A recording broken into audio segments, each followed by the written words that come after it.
In the history of the automotive market, we have never seen wealth destruction quite like this. For decades, we accepted that a luxury sedan, an S-Class or a 7 Series, would lose about 50% of its value in 5 years. That was the luxury tax. It was predictable. It was manageable. But today, in 2026, we're witnessing a market anomaly. A specific generation of electric vehicles, roughly those built between 2019 and 2023, has not just depreciated, they have collapsed. We're seeing flagship models, cars that once cost as much as a small house, now trading hands for the price of a used Honda Civic. Some of these cars have lost 80% of their sticker price in less than 6 years. The question you are asking, and the question we will answer today, is simple. Is this the greatest buying opportunity of the decade?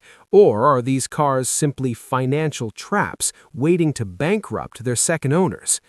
To understand the answer, we have to look beyond the badge. We need to analyze the battery chemistry, the charging architecture, and the software limitations that turned these engineering marvels into market pariahs.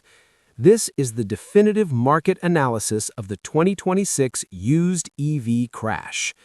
Before we list the 7 specific models, we must understand the 3 market forces that created this perfect storm. If you buy one of these cars without understanding these 3 risks, you are gambling, not investing. Risk Factor 1, the battery anxiety penalty. In 2026, we finally have long-term data on battery degradation. While we know that most modern LFP batteries are robust, the high-performance NCM, nickel, cobalt, manganese packs used in early luxury EVs have shown a different aging curve. The market punishes uncertainty. A used buyer looks at a 6-year-old battery not as a fuel tank, but as a $25,000 repair bill waiting to happen. This fear alone shaves 30% off the residual value. Risk Factor 2, the standard shift.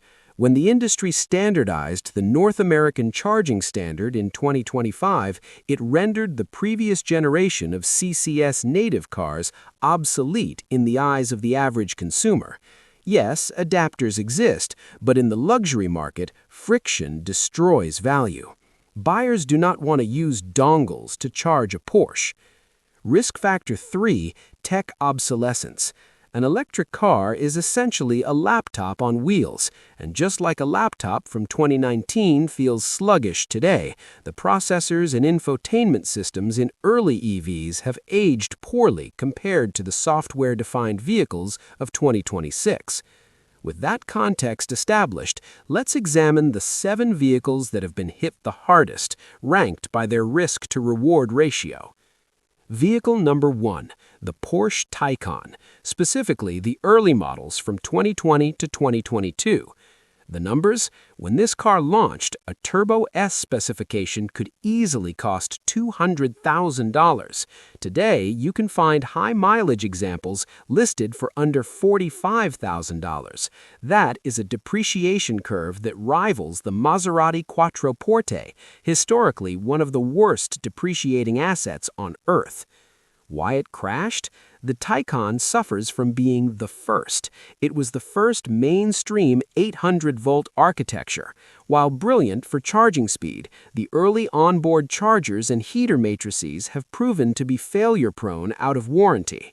Furthermore, the range on these early models was never exceptional, often struggling to hit 220 miles in real-world driving. In 2026, where 400 miles is the luxury standard, a 200-mile Porsche feels antiquated. The verdict? Steal or trap? This is a high-risk steal. The driving dynamics of a Taycan remain superior to almost anything built in 2026. The chassis tuning is world-class. However, you must treat this like a used supercar, not a used EV. You're buying it for the driving experience, not the efficiency. If you purchase an aftermarket warranty that covers the high-voltage heater and onboard charger, you are getting a $200,000 driving experience for the price of a Toyota. Without a warranty, it's a trap. Vehicle number 2, the original Audi e-tron. The numbers? These launched with price tags pushing $80,000 to $90,000. Now they're arguably the cheapest way to get into a modern luxury SUV, with clean examples trading between $18,000 and $25,000. Why it crashed? Inefficiency. The early e-tron was built on a modified internal combustion platform, not a dedicated EV architecture. It's heavy and its motors are thirsty. It consumes electrons at a rate that shocks modern buyers, delivering barely 200 miles of range from a massive 95 kilowatt-hour battery. Additionally, early models had issues with coolant leaks inside the motor housings, a catastrophic failure mode that requires full motor replacement. The verdict is a calculated steal. If you have home charging and a daily commute of under 40 miles, the e-tron offers build quality that puts modern Tesla and Rivian interiors to shame. It's a bank vault on wheels. The sound insulation is incredible. The depreciation has priced in the motor risk. If you want supreme comfort and don't care about efficiency, this is the best value luxury SUV on the market. Vehicle number 3, the Jaguar I-PACE. A winner of World Car of the Year, now forgotten by the market. Prices have bottomed out completely. You can pick these up for $15,000 to $20,000. Why it crashed? The I-PACE is an orphan. Jaguar's slow pivot to being an ultra-luxury EV brand left this car behind. But the real killer is charging speed.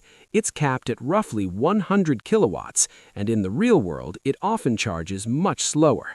In 2026, waiting 45 minutes to get to 80% is unacceptable for a road trip car. The infotainment system is also notoriously laggy, a relic of the pre-processor revolution. The verdict is steel for city drivers. The I-PACE handles beautifully, better than almost any crossover. It's distinct and stylish. If you never fast charge it, if this is purely a second car for school runs and grocery getting, it's an unbelievable amount of car for $15,000. Just don't try to drive it cross-country. Vehicle number 4, the Mercedes EQS. This is the heavyweight champion of depreciation. No car has lost more money in nominal terms. A $130,000 EQS 580 is now struggling to find buyers at $40,000. That's a $90,000 loss, the price of 2 new Model Ys vanishing into thin air. Why it crashed? Design rejection.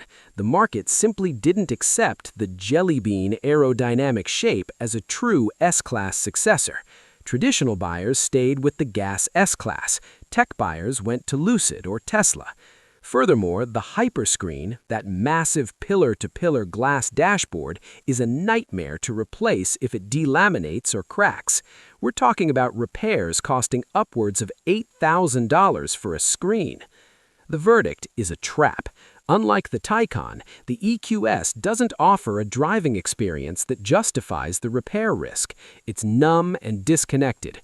While the range is excellent, often exceeding 350 miles, the sheer complexity of the sensors, air suspension, and proprietary electronics makes this a ticking financial time bomb out of warranty. Unless you find a CPO, certified pre-owned model with an extended warranty, stay away. Vehicle number 5, the Fisker Ocean. Here we enter the danger zone. These cars are selling for pennies on the dollar, sometimes under $12,000. Why it crashed? Bankruptcy. When a manufacturer ceases operations, the supply chain for parts evaporates. A minor fender bender that breaks a headlight can total the car because there are no replacement headlights available. Software updates have stopped. The cloud servers that support the app are unreliable. The verdict is a trap. Do not be tempted by the design or the low price. A car without software support in 2026 is a brick. If the key fob desynchronizes, who fixes it? If the water pump fails, where do you get the part? This is a vehicle for hobbyists who want to reverse engineer code, not for drivers who need to get to work. Vehicle number 6, the Nissan Leaf second generation. The numbers? available under $10,000. In some states, after used EV tax credits, buyers are getting these for effectively $6,000. Why it crashed? Two words: CHAdeMO and air cooling. The Leaf uses the CHAdeMO charging standard, which has effectively lost the format war to CCS and NACS. Finding a working fast charger for a Leaf in 2026 is becoming a treasure hunt. Secondly, the battery lacks liquid thermal management. In hot climates, these batteries degrade significantly faster than their competitors. The verdict is steel with conditions. If you live in a moderate climate, not Arizona or Texas, and you have a home charger, a $6,000 Leaf is arguably the cheapest transportation in human history. It's reliable, simple, and comfortable. Just understand that it's effectively a local appliance.